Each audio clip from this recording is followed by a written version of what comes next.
प्रधानमंत्री आवास योजना टप्पा क्रमांक 2 साठी खेड तालुक्यात पंचायत समिती कार्यालय आणि ग्रामपंचायत स्तरावर सरपंचांच्या अध्यक्षतेखाली लाभार्थी आणि ग्रामस्थांच्या उपस्थितीत कार्यक्रम।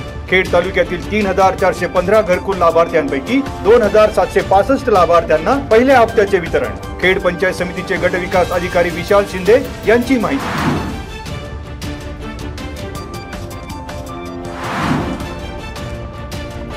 फास्ट फूडच्या जमान्यात ग्रामीण भागात आजही उन्हाळी पदार्थांची वाढती क्रेज कायम। राजगुरुनगर शहरालगत गृहनिर्माण सोसायट्यांमध्ये उन्हाळी खाद्यपदार्थ बनवण्याची महिलांमध्ये गोडी। राक्षेवाडी येथील कॅलिफोर्निया सोसायटीमधील उच्च शिक्षित महिला येत आहेत एकत्र। शेवया, कुरडई, पापड्या, नाचणीचे पापड, उडीद डाळीचे पापड, चिप्स तयार करण्यासाठी महिलांची लगबग।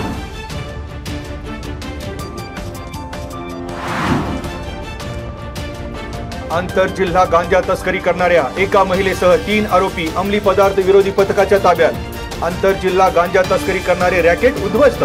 96 किलो गांजा आणि 2 मोटारीसह 63 लाख रुपये किमतीचा मुद्देमाल जप्त। पुणे शाखेच्या अंमली पदार्थ विरोधी पथकाची कारवाई।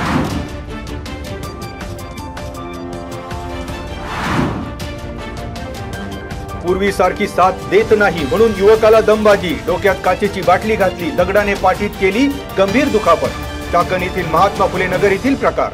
साहिल शिंदे यांची फिर्याद। अर्जुन तांबे, विजय पवार, ओंकार बिसनारे यांच्यावर गुन्हा।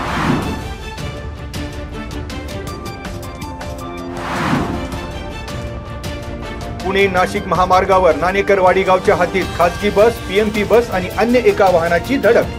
पीएमपी बससह अन्य वाहनांचे नुकसान। पीएमपी बस चालक धनाजी भोसले यांची फिर्याद। खासगी बस चालक राजू खंडारे याच्यावर चाकण पोलिसात गुन्हा।